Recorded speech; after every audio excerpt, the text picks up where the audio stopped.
Everyone, how are you? Hope you're doing well. My name is Tabitha Jane, and I did a video a while ago. This is what really made me want to start a channel. It was because I was so interested in the case of Sarah Boone. Now, Law and Crime Network is showing that accused suitcase killer Sarah Boone appeared in court Friday for hearing about a motion filed by her attorney, Frank Bankowitz. I did this video here, and I've combined 3 suitcase crimes. One of them is the story of Sarah Boone. If you haven't heard this story, you need to hear it. Now, this is one very interesting specimen. We'll go first to Law and Crime Network. You might think you know Snapchat, but do you really? Here's 3 things that you might not. And we'll let that ad play. Get Law and Crime Network a little bit of revenue there. I just don't think I can have that music. I don't know how to tease it out. I apologize. We'll go here. So we want to hear what's going on in the courtroom. Okay? So we'll mute this, and we're going to play here.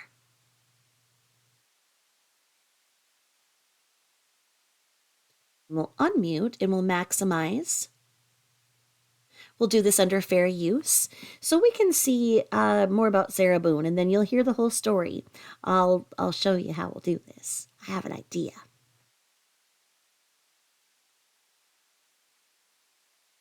Once again, just letting Law and Crime Network get a little bit of revenue.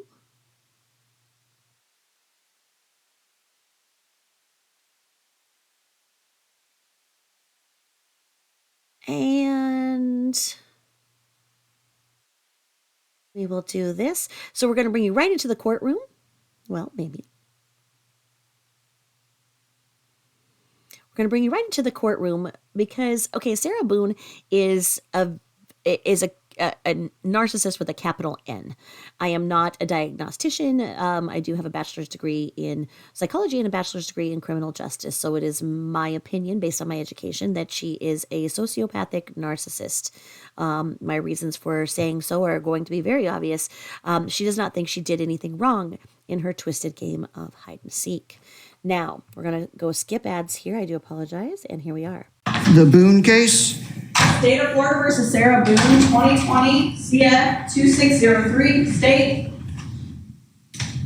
Dave Cacciatore on behalf of the state. Defendant. Frank Bankowitz.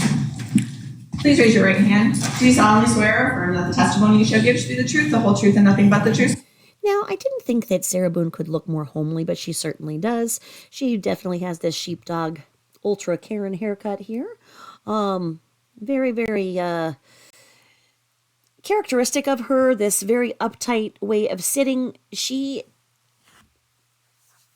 doesn't believe that she has ever done anything wrong. She could not find the error in her ways in locking her boyfriend in a suitcase and then her going upstairs and falling asleep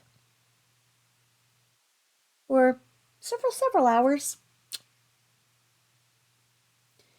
That's not the worst of it.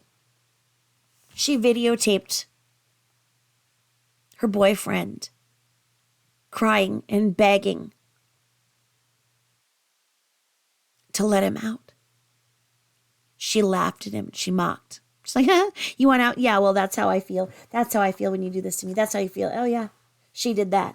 So while she's sitting there looking like she's holier than thou, this is just her. It's her. And nobody to Sarah Boone is smarter than Sarah Boone. So it does not surprise me that this lawyer is going to the judge begging for mercy. He is explaining these letters that she's been writing to him, just lamenting him. And I don't think this will be the first attorney to quit. I have no doubt that she tried to probably represent herself because she thinks she's the smartest one in the room, in the world. She sees nothing wrong with what she did. She's ultra Karen-y, pompous, and I feel so bad for her victim. So help you God. Yes. Can I have JAC announce themselves as well? Yes, Audrey Moore for JAC. All right.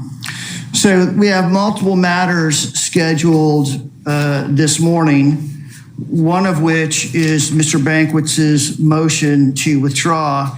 My reading of the law is I feel like I have to address that motion first and rule on that before I can address any other motions that would be heard today. So, Mr. Bankwitz, I'll start with you. Tell me why you're moving to withdraw. Judge, the letters that have been coming to your honor, the derogatory berating of my services in this case, I can't effectively represent her. She doesn't trust me. She calls me a dud, I think, a buffoon, on and on and on and on. And no one should have to endure that type of derogatory comments and expect to effectively represent someone, especially in a murder case. Ms. Boone, I read your letter dated August 26, 2023, and your letter dated August 30th, 2023. And just so we're clear, I read all of the letters that you send to the court. Whether I respond or not is based on what's in the letter and whether I'm asked to actually do something that's within my purview as a judge or not. If I understand correctly, you have now decided that you think it would be best, in fact, if Mr. Bankwitz was allowed to withdraw. Is that correct? Yes. All right. And you understand by him withdrawing, I have to appoint another attorney. Do you understand that? I do. And that attorney's not standing here, so we're not going to be able to address, and I'll give the state a chance to talk to me as well, but assuming I grant this, we won't be able to address the other issues that were docketed for today, which means I'm going to have to reset your case for a later date. Do you understand that? I'm not sure what items it is you're speaking of. I haven't received a copy yet of the letter. So we're having a hearing today in regards to authorization for payment for an expert that your attorney believes he needs to defend you and an issue about the compensation of that expert, which is why JAC is participating today. I don't know if your next lawyer is going to think that that expert's the right person to use, or whether they're going to go a different route after consulting with you. And even if they did, they're not standing here. And once Mr. Bankwitz is out, he's out. He can't argue the motion. So do you understand that? I fully understand. All right. Mr. Cacciatore, normally the state takes no position in these issues, but there are limited circumstances when the state doesn't take a position. So are you taking a position on this motion withdrawal? The way that her attorney Bankowitz, in his voice when he was like, Judge, these letters I'm getting, just nobody should have to. This was characteristic of the way that she was described as mistreating her boyfriend, George Torres. George had a criminal past. That's not a secret. But the mental abuse that she put him through, she had a son with her previous husband. She was not married to George, and they were in an apartment, and she thought that she'd just have a little day of, because they'd had some history of domestic violence incidents with the police involved, and she wanted to just have a little day of just painting and coloring and playing hide and seek, according to her. And it ended in her zipping him in a suitcase, leaving him overnight, like I say. Horrible, horrible. The interviews of her being questioned outside the apartment, inside the police department, are awe-inspiring because she is absolutely just pompous. Just as she's sitting there right there, indignant, she is the ultimate indignant Karen. She is a real piece of work. There's just no other way to say it.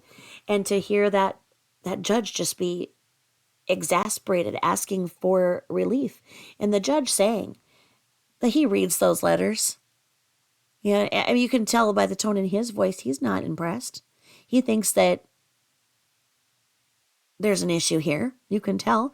And you can tell that all of us who are sitting there looking at this going, how many lawyers is she going to burn through before one will actually go along with her defense? Her defense is she was playing hide and seek.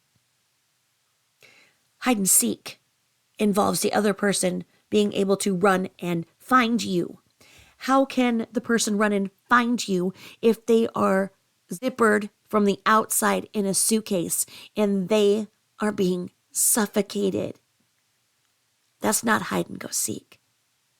That's one person unaliving another person. It's not a game. But to her, everything's trivial. Draw, Mr. Cacciatore. No, this would be one of those times where we would be not taking a position. All right. So I'm going to grant Mr. Bankwitz's motion to withdraw. I'm going to appoint Attorney Winston Hobson to represent Ms. Boone. In regards to the other matters scheduled today, I'm going to take no action on them at this time until Mr. Hobson can, well, in regards to the motion involving JAC, I'm simply going to take no action on that motion at this point in time until Mr. Hobson has a chance to review it and determine whether he wants to proceed with that motion. I will address the pretrial because today was also supposed to be pretrial. So today was supposed to be pretrial. This actually happened back in 2020. So, we are 3 years in. That says a lot about what has went on, being as she has no defense. Seeing this attorney here hang his head, this man looks defeated. And from the ways in which we heard how she berated George and the recording of what she did to him, it was that too. It was this defeated, exasperated man begging her for his life. And she coldly said, no. How does it feel? How does it feel being in there? And she mocked him. She mocked him, absolutely. She laughed as he suffocated, and she walked upstairs and went to bed and slept beautifully. She slept without waking. Slept, 8 to 10 hours? I can't remember exactly how many hours she slept, and then she came down, saw the suitcase, and then remembered, oh, they played hide and go seek. And George's still in there. Here's what we'll do. Let me just get my calendar up. Freedom. Freedom is why I love doing apartment deals, just like the one you're seeing on the screen. I'm going to mute this and we'll let Long Crime get some more revenue from their video playing here. Now,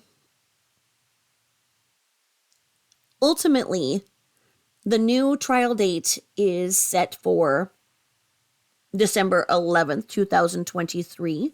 So the trial will begin then, and that will be with the new attorney. We'll see how it goes. Now, she is pleading not guilty. She is held without bond. She is facing life in prison. She is 45 years old. She is charged with second-degree murder. And that is because they couldn't necessarily prove premeditation. I think that they could have if they wanted to, but sometimes prosecutors err on the side of knowing what they can get rather than gambling the whole thing. Because if they went for premeditation, which playing hide and go seek in a suitcase and zipping somebody in and laughing at them as they are suffocating to death, and you walking away, turning your back and going to sleep upstairs, coming down, 8 to 12 hours later, you have a good idea of what's going to happen. Why was that suitcase there?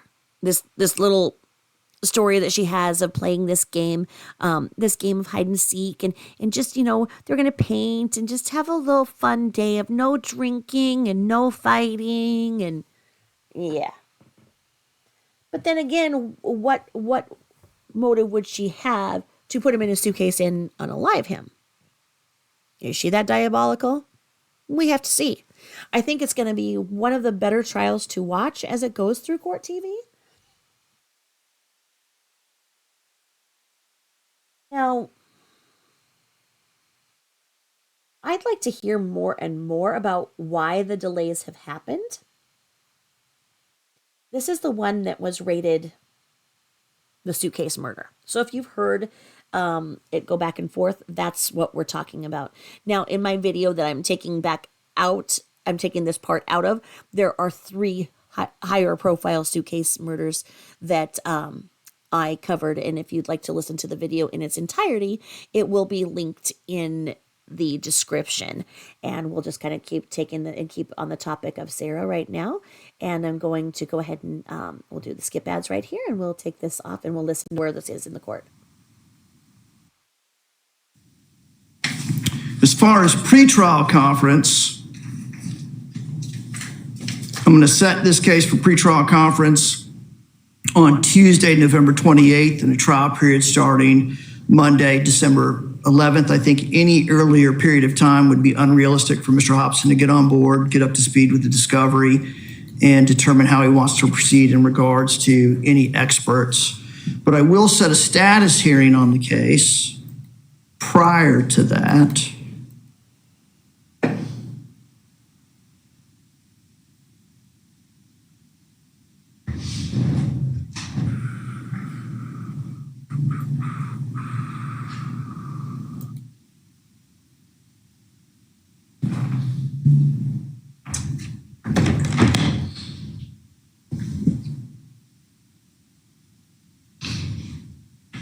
I feel like there should be a little light bulb by this judge's head, like what he's thinking. So this actually happened back in February 25th, 2020. She did call 911. 911 urged her to start CPR, and she then very matter-of-factly said that it wasn't going to be possible, basically, without being too graphic. I'll set a status hearing on the case Monday, October 30th, 2023 at 10 a.m.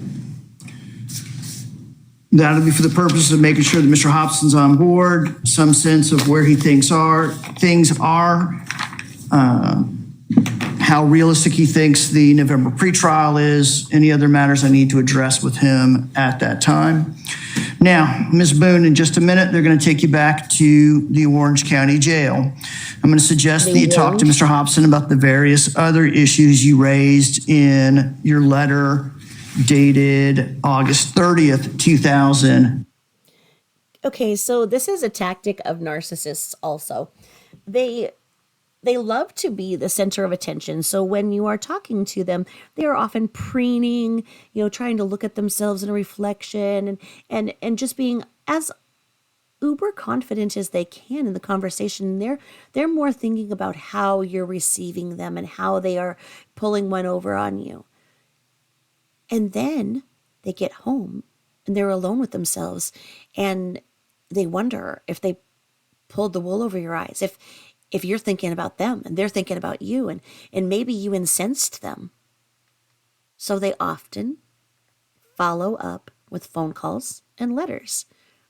If they are a malignant narcissist, where the narcissism has taken over any semblance of being a good character trait, because there are people who are narcissists who are very successful.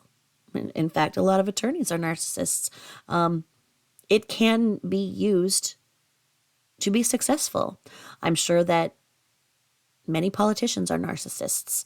It can be good, but anything in excess is too much, and that's where you get the malignant narcissism. Now, these malignant narcissists love to just needle these issues, and so they'll call and leave messages. They'll call and call until you answer. then if you don't answer, they'll write these letters. Now I have a grandma narcissist who's just she's 88 years old. She'll probably outlive the entire DNA line because she takes very good care of herself, but she writes these horrible letters. And I've always joked around about them being the poison pen, because you can have a totally normal conversation followed up by weeks of horrible voicemails and then the letters. And she must have known that I wasn't opening the letters. I can't remember how. And I think I got angry and I threw it away. And she's like, huh. So then the next thing was, well, you threw away, and that had a bunch of cash in it, so it's your loss. So then I got smart and I started cutting the ends off the letter and then shaking it out. Okay, there's no gift certificate, no cash, just goes straight in the garbage, because you don't want to read what a narcissist writes to you. It will be emblazoned in your psyche and eat you alive. So then she started writing postcards, because then she knew that I'd have to see it. So I don't even go to my own mailbox as an adult, because you never know when one's going to come, a poison pen.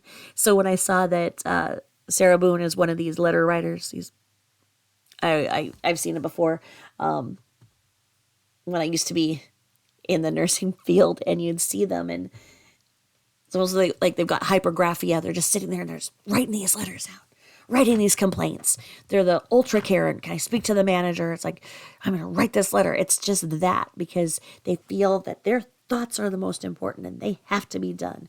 And as we've talked about triangulation on my channel, triangulation is the ultimate sport of the narcissist. It's where they pit one other person against another. And it's this constant game of the proverbial triangle, where it's the two against one, two against one, two against one.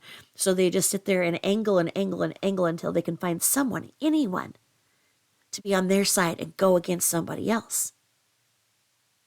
So it would be my opinion that she might have thought she had this judge on her side to go against the attorney.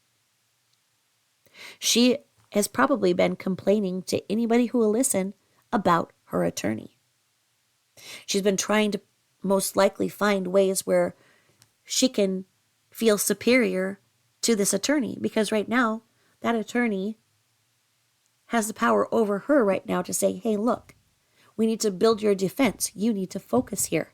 What you're telling me is not going to spare you from a life behind bars.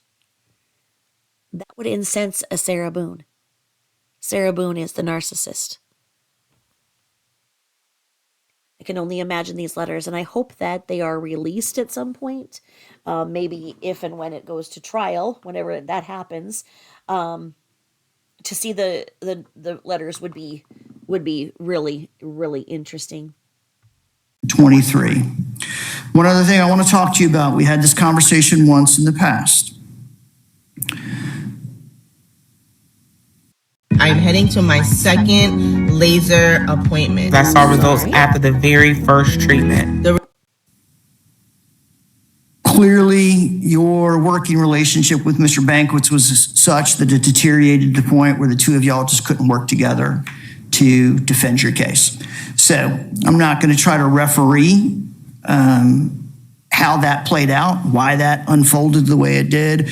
But one thing I want to caution you about, if this becomes a problem on another court-appointed attorney, I'm going to look more closely at what the alleged disputes are. You have a right to a court-appointed lawyer. There are certain decisions a defendant gets to make in the defense of their case that are absolutely theirs, such as whether they go to trial or not, such as whether they testify or not. But there are many decisions in a case that a lawyer gets to make. And while you certainly have a right to consult with your lawyer and discuss with your lawyer, they don't automatically just do whatever you say. They use their professional judgment and experience and look at the evidence, look at the law, and do the best they can. Also, you've got court-appointed. And this is where you can see that this judge is alluding to her character when she was in the interviews with the two investigators. There was a female and a male investigator, and she kept trying her best to edge up on one, and they were doing the old textbook good cop bad cop for a while, and then they both just got sick of her, and she couldn't figure out why they didn't understand what she did was just hide and seek. She did hide and seek. What is the big deal? And she was like that, just very, very, very immature in her thought processing. She had no remorse. She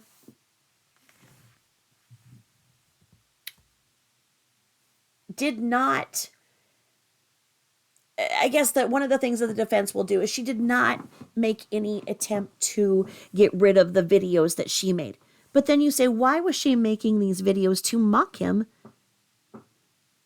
suffocating in a suitcase? Why'd she take them? But then why did she not delete them? You just don't know. And I don't know if at some point they went ahead and tested her to see if she's competent to stand trial. Because you look at it both ways and you say, if she really doesn't grasp what she did, is she dealing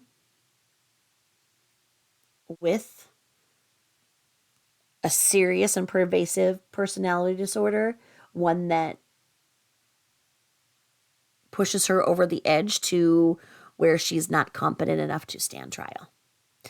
You don't know if that has been done yet based on this, but you can glean that the lawyer tried to coach her into making better decisions to participate in her defense for trial, which is what the defendant needs to do.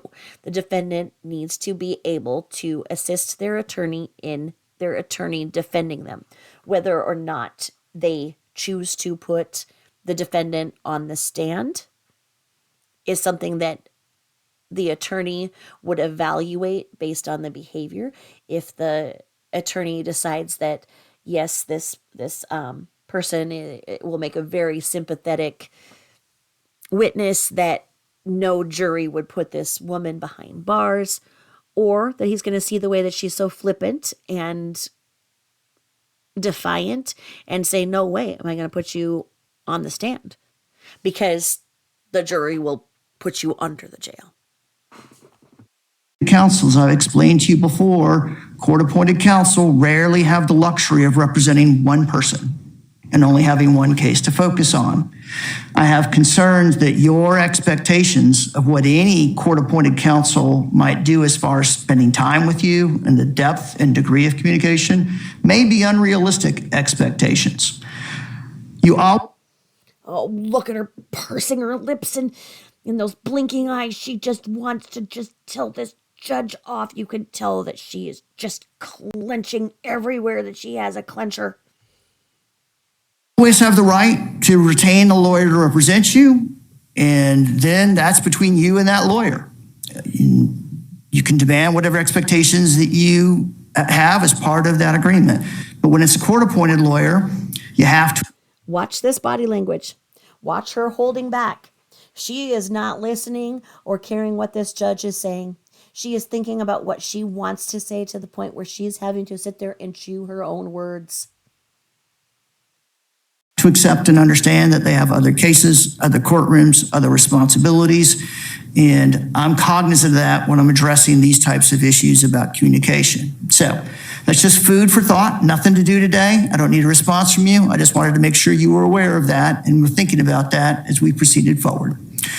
So again, the court minutes reflect that I'm court continuing pretrial. I have granted a motion withdraw. I have appointed Mr. Hobson to represent the defendant, and I'm taking no action on the motion, the ex parte motion for cost directed where GAC is responding. Ms. Boone will be returned to the Orange County Jail pending disposition of her case. Thank you, Judge. All right. I'm not able to say anything. Did you see? She goes, am I able to say anything? And they're like, nah. She's like, just a little indignancy. And that is Sarah Boone. Oh, she has aged 3 years in. and she is not happy. She is mad. She got her way. So you see the smirk. She got her way. She got her lawyer fired. She gets a new attorney. She gets a whole new person to spend time with and to try to fool. So she got her way. So she's happy in that regard. That's his information.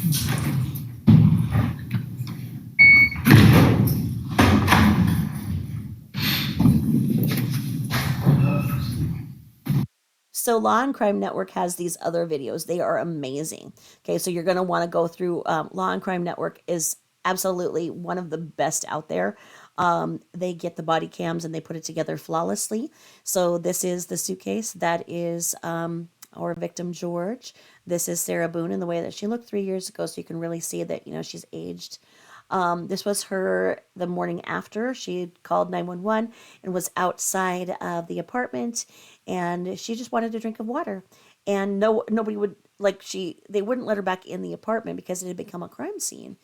And so she was really mad, and I think she asked a couple of other neighbors if she could just go in and get water, and they were like, no, the other neighbors did not like her. And this is her.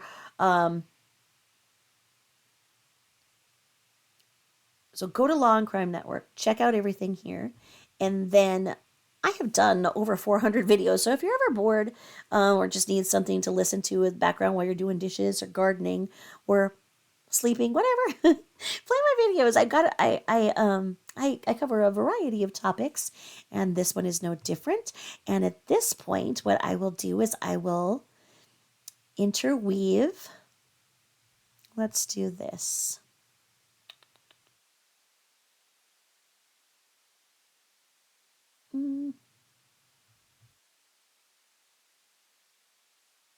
Let's move this one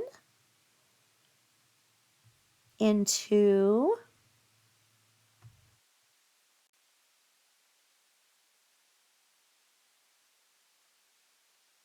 go here. And I have this video here, and this one was called Unpacking 3 Suitcases. And I have it as crime, and this is the story of Cairo Jordan and Dejuan Anderson, Don Coleman, and Sarah Boone, and Heather Mack. So I will link the original. I'm going to put this right in here. We're going to unmute, and we will start right there. So we'll go there, play. Give myself a little revenue right there. And this is before I was monetized. I didn't know that they put ads on the videos before you were monetized. So if we start over here at the 56-minute mark, is where I start with Sarah Boone. And this will just be that part. And then if you want to go back and listen to the other stories, this one, it will be the next story I'm going to do. This one is the story of Lisa.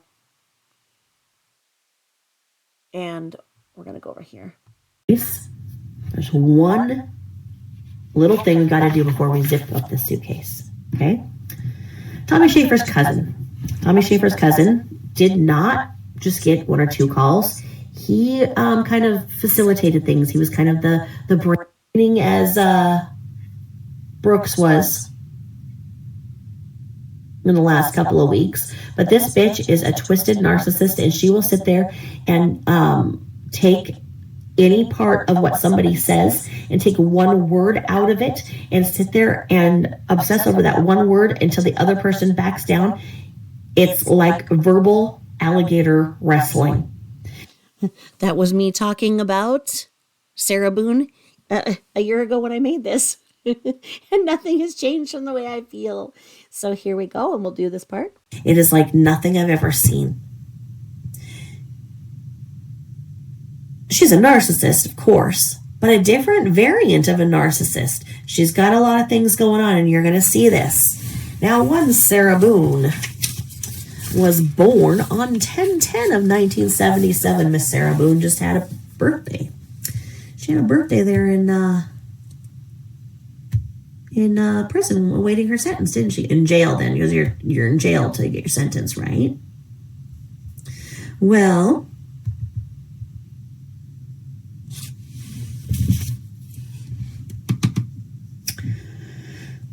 she got this boyfriend, George Torres Jr. His name is spelled George, like with a J, so it could be Jorge or it could be George. But she calls him George.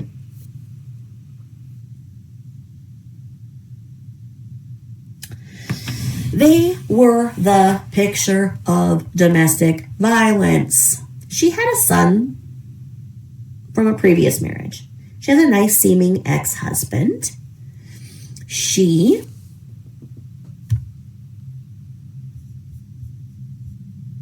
and her boyfriend, George, Jorge, he has a couple of baby mamas and has some other kids, ex-wives, kids that aren't, he doesn't have custody of, causes a lot of fights, right?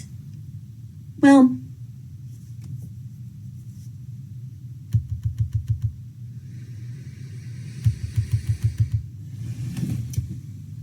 it's not clear who was the victim in their fights. They both were arrested multiple times. She would go and get him out. He would go to his classes, blah, blah, blah, blah, blah. It sounds like there was a lot of mutual combat, but it sounds like he was arrested more. It sounds like alcohol was a huge problem. So he was going to his classes. She was helping him with it, blah, blah, blah, blah. You know how a nice girlfriend is. So ultimately, they just decided that they couldn't fight anymore like they were. And so she decided at her address of 2500 Colonial Drive, Orlando, Florida, in her little apartment there that every neighbor there hates. And when you get bored and they'll probably show this in court TV, but her neighbors, like she goes to try and ask if she can use their toilet because they've got her apartment all crime scene out there, like, no, bitch, no. And everybody in that whole complex just freaking hates her. She's like the Karen of that neighborhood, you can tell. She decides that, you know what, her and George are going to have a nice quiet weekend and they're not going to fight and they're not going to drink except for wine. Like, wine doesn't count, right? Like, I mean, they had some wine, so what, right? And so she decides that they're going to have this really fun weekend. And what they're going to do, they've been dating 18 months at that time, right around 18 months. His family hated her. His family thinks she's the white devil, straight up. His family wants to kill her before she did anything too terrible, right? So she decided her son was at his dad's house for this Sunday night. And so she was going to do some painting and puzzles and just playing and not drinking, not getting drunk, but just some wine. They were going to paint. They were going to do puzzles. But then, so they were painting and doing puzzles because, they weren't going to do any more fighting like that anymore. They were just having a good time. And when he was playing with the dog and they were going to play and she got the paints and stuff and they were painting and coloring. And then they wanted to play hide and seek. So her version of hide and seek was she put George in the suitcase. Okay? Well, she'd had maybe a little more wine than she thought. And she took her Ambien.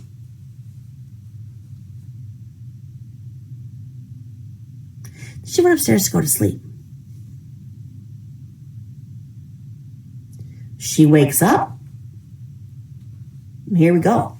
According to the arrest warrant and the narrative here, we go into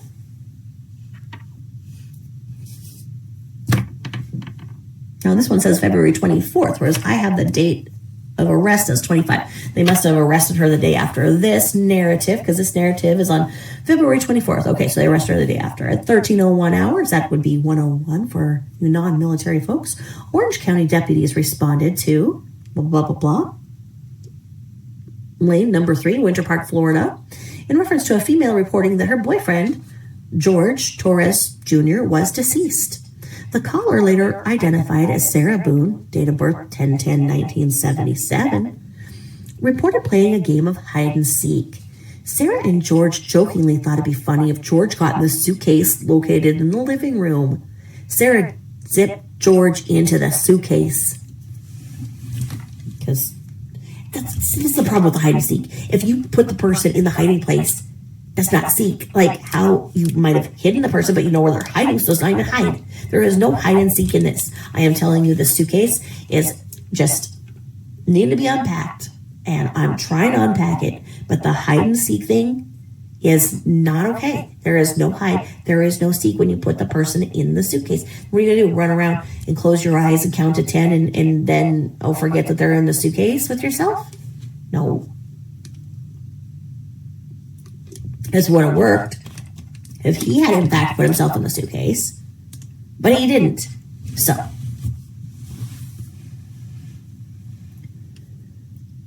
Sarah zipped George in the suitcase. Sarah mentioned that she and George had been consuming alcohol in the night, and she went upstairs and passed out in her bed. She later woke up to her cell phone ringing multiple times around 1100 hours, 11 o'clock.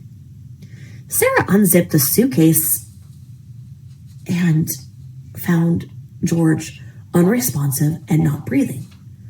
Shortly after the 911 call, deputies arrived on the scene. Orange County Fire Department confirmed that George was in fact deceased at 1307 hours. Wait a second. Didn't she say that her phone was ringing at 11 o'clock? Well, why is the fire department not there until 2 hours and 7 minutes later? I'll tell you why.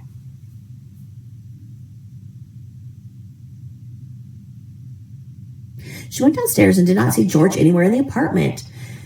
She then realized he was possibly still in the suitcase. Sarah unzipped the suitcase and found George unresponsive and not breathing. Shortly after the 911 call, deputies arrived on the scene. Orange County Fire Department confirmed that George was in fact deceased at 1307 hours. The decedent was found laying near the front door of the residence near a blue suitcase. A small laceration was evident on the decedent's lip and what appeared to be some bruising around his eye. Now, the interview with Sarah Boone on February 24th, 2020 at 16:57 hours, so 4:57 hours on the 24th, Detective Scott Lowen and I conducted an audio recorded interview with Sarah Boone located at my unmarked agency's vehicle recorded statement. I read verbatim to Sarah her constitutional Miranda rights. Oh, wow. This department, when they question you, they give you your Miranda rights. Ooh, what kind of fancy schmancy department is this? And it's all redacted at that point. Okay. So we go down here. What I'm going to tell you is because I've watched other interviews and I know this. I've watched the full interrogations and whatnot. And I posted them on my community page and I'll do it again. They're very worth watching. The Crime Network, Law and Crime Network, shows the full interrogation with a female and a male investigator questioning her. I feel they did a good job. They were allowing her to speak, doing a lot of not giving any suggestive things, and they did not sexually massage her, as in said Watts case when the Tamburglar went and started a full body sexual massage on him during said interrogation. But Chris was most likely not Mirandized. We don't have any proof of it. Anyway, I digress. I watched, sorry. So anyway, this was done properly, but what had happened when she started getting the phone calls, that was the dad, because he was saying, hey, you need to come and get the kid. I got to go to work. And she was like, oh, all right, let me get up. Oh, I don't know, maybe I got to take a shit and a piss. And, I don't know, maybe do some makeup, maybe wig out my hair a little bit more, maybe put my mullet out a little bit, make my hair, I don't know. She mumbled around, did something right for 2 hours. And then, when she realized that George was in the suitcase still, she called her ex-husband, the one who had been calling her. And she's like, I think that George is in the suitcase and he's not alive. And the ex-husband was like, you need to call 911. She's like, I think I should call 911? Yes. So that's how I saw that in another part of an interview. So now this bitch, when you see her, she's so defensive. She thinks that everything is wrong. Like everybody has this wrong, that nothing happened. They were just playing and painting and having fun games like you do when you're 5, you know? And she gives them her cell phone because they asked for it. And she had been recording all of the domestic violence events in ways in which she was claiming that she was a victim of said domestic violence. Now, in her Ambien wine stupor, she must have forgotten that she was taking videotape of George wanting out of said suitcase before she went up to bed and slept for several hours while he asphyxiated and died. So, after we get through the part that is not redacted, it begins here. This narrative begins as: on February 24th, 2020, Sarah gave verbal and written consent by signing a waivers and affidavits form for the Orange County Sheriff's Office to search her iPhone XS IMEI 35720 709 625 218. Digital forensic investigator Junella Udon responded to the scene and began to download the cell phone. While the cell phone was being downloaded, 2 videos were found on the cell phone. The first video began on February 24th, 2020 at 23:12 hours. And George was repeatedly yelling out Sarah's name. Sarah told George, "For everything you've done to me, fuck you." Sarah was laughing when she said, "Fuck you. Fuck you, stupid." George repeatedly kept calling out Sarah's name. And in the video, you'll hear it, and he's like, "Sarah!" You see the suitcase over there, the suitcase is speaking. "Sarah! Sarah! Sarah! Sarah, can you get me out? Sarah!" And she's like, "Yeah, motherfucker, that's my name, don't wear that." She actually honestly says that. And so, yeah, that's kind of what's going on. You guys will see these all over the headlines of next week. I'm just telling you. And George kept repeatedly calling out Sarah's name. And George says, "I can't fucking breathe, seriously." And Sarah replied, "Yeah, that's what you do when you choke me." George continued to repeat himself, telling Sarah he could not breathe. Sarah replied, "That's on you. That's what I feel like when you cheat on me," Sarah said. "You should probably shut the fuck up," she says to him. In this video, the suitcase was facing downward, and you can see George pushing on the suitcase in an attempt to get out. Oh yeah, the suitcase is like freaking jumping around and talking, right? The video is 2 minutes and 3 seconds long. The second video began recording on February 24th at 2020 hours, and George yelled out Sarah's name. The suitcase was now in a different position, facing upwards, and moved over towards the left side of the living room.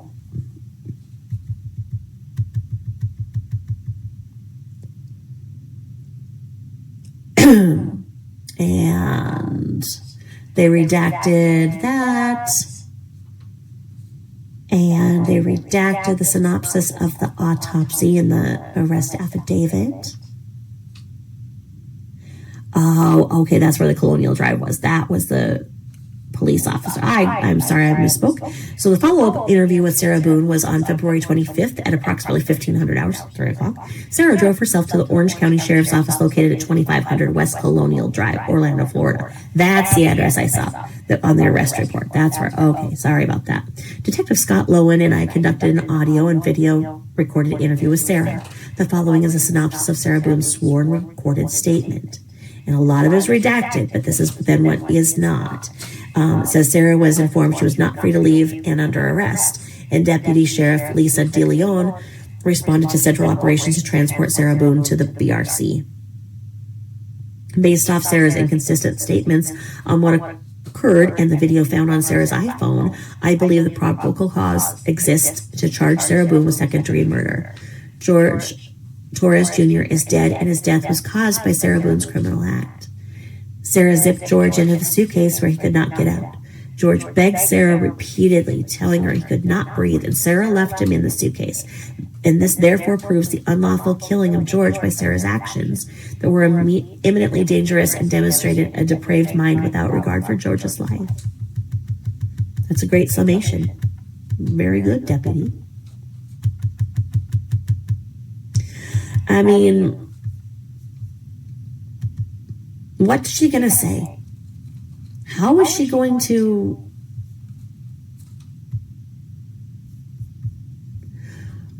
What's her defense? I mean, when in her interview, when she's being questioned and they talk about, he has scratches on his back and she's like, oh yeah, I was going to tell you guys about that. That's for us, having sex. We're kind of kinky. And,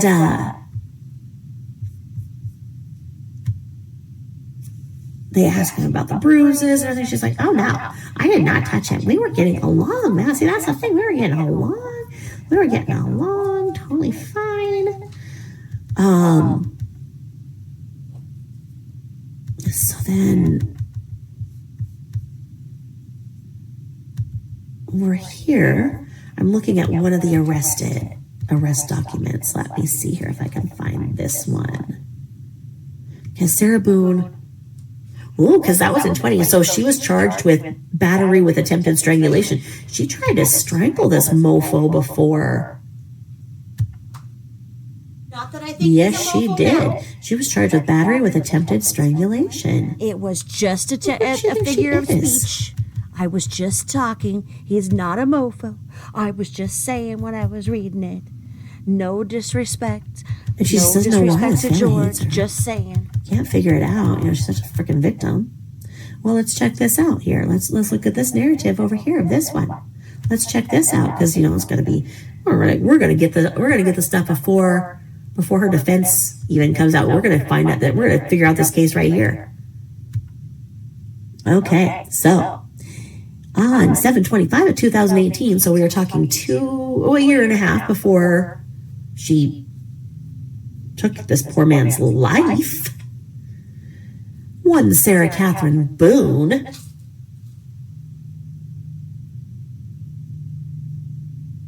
had been arrested for...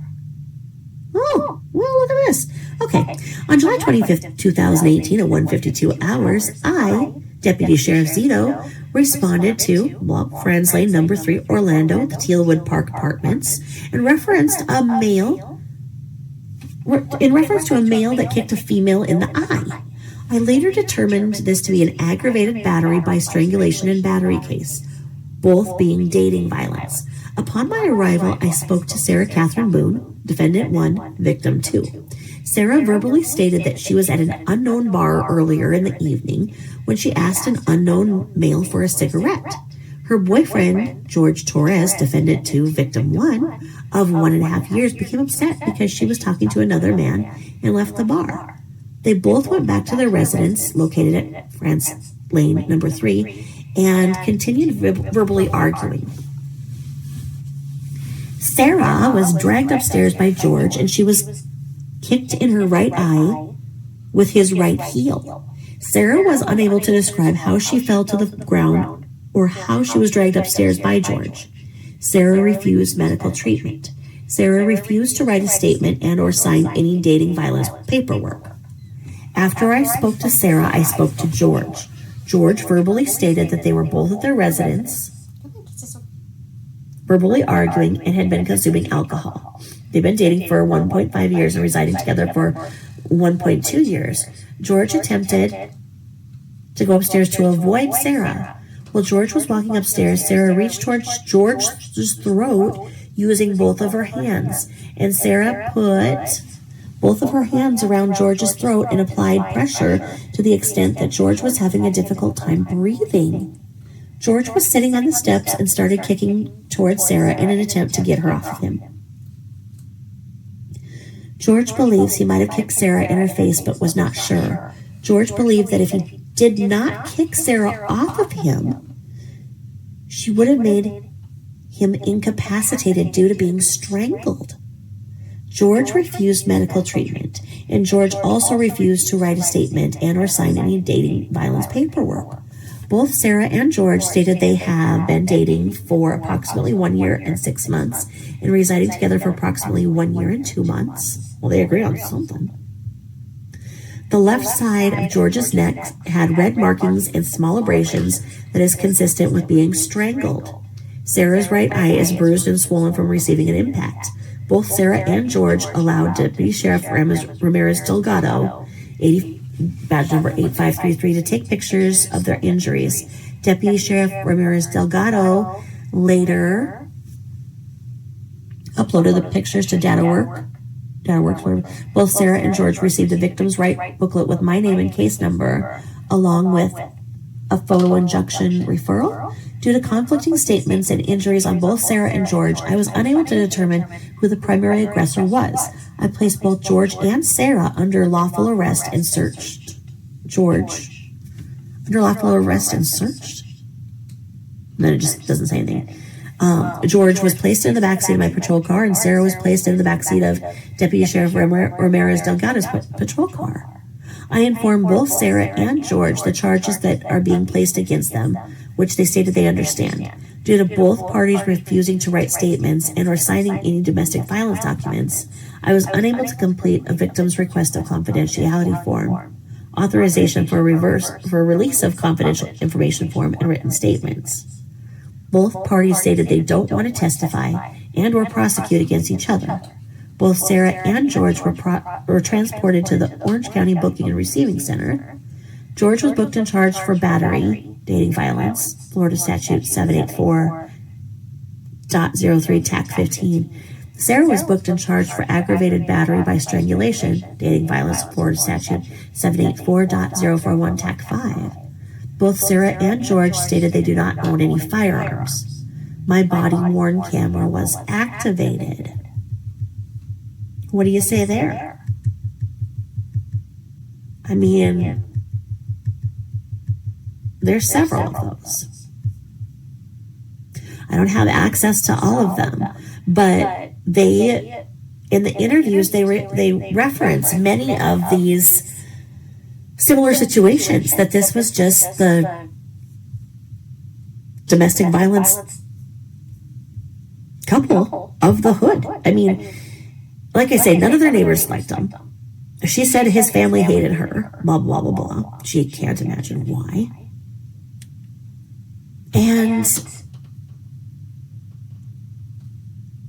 I can see both sides. I mean, what do you do when you got... I mean, thank God her son was not there when she did the little wicked hide and seek, right? They don't have kids together. He has kids from somebody else. She has kids from somebody else. Once a relationship goes physical, you need to stop. You need to get the fuck out of the relationship. It's the chances of it ever stopping are so low. And it is more likely going to escalate and end in something like this.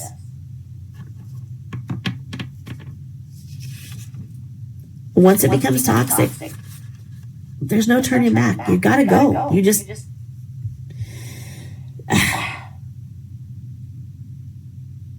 I don't know. I mean, is our society so evolved with equal rights that people do just beat the shit out of each other? Is it now normal for kids to beat their moms? I don't know. I mean, these two cases that I've unpacked, these two suitcases right now, they just make you shake your freaking head, right? So we'll see Heather Mack's case this summer. Sarah Boone's case is going to go on now on Court TV. It will be the talk. It will be on every Google search, because Sarah Boone, like I say, she just sits there and verbally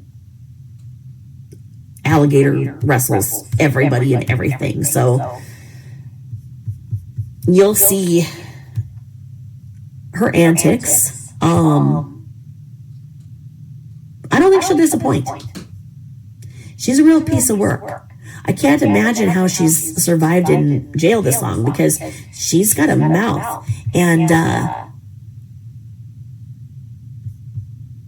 I can't imagine that she's learned to shut it up enough. I imagine she's going to come into the trial all banged up from the other prison women beating her up. But maybe not. Maybe she put them in a suitcase. Who knows? Maybe she put them in a laundry bin. Now, folks, the consequence of all this drinking the fluids, I gotta run to the bathroom and I need to get another Gatorade, and I can't drink this tea because it has too much tea things. So allow me 120-second break. Okay, grab something to drink. Go pee yourself. I'll be right back, I promise. Sorry to do this to you. And that is where we will conclude in going back in time into my videos. And we will stop it there. We'll go here. And that's my Sarah Boone coverage from way back when. If this is a great case to get caught up on over the weekend, to go over to Law and Crime Network, look at the interviews and check it out. Like I say, this one will be another video I'm going to look over on here. I'm still getting information from the family about over here when people die after crying out for help. The disturbing case of recordings just got better. Lisa Edwards. So that one I'm working on and working with the friends and family to get more information on that. But I love Law and Crime Network. I think they're just amazing. Let's go over here and check out their, let's see, do they do playlists? It helps when there's playlists because then you can listen to one video after the other. If you're like me and you're busy doing other things while you're listening to podcasts. Let's see, they do playlists, and let's check out where they have Sarah Boone. They have a lot of good playlists here. Like I say, they do a phenomenal job. So let's see. Oh, I'm going to have to check out this one. I can't stand this guy, the rabbi on trial, Texas versus Liam Neeson, Cohen. Oh, I can't stand him. Let's see here. As you can see, they just do a great job. They've got all these. Oh, I've got to get caught up with them.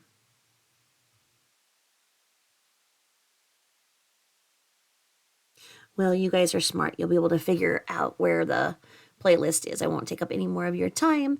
And thank you for listening as it is.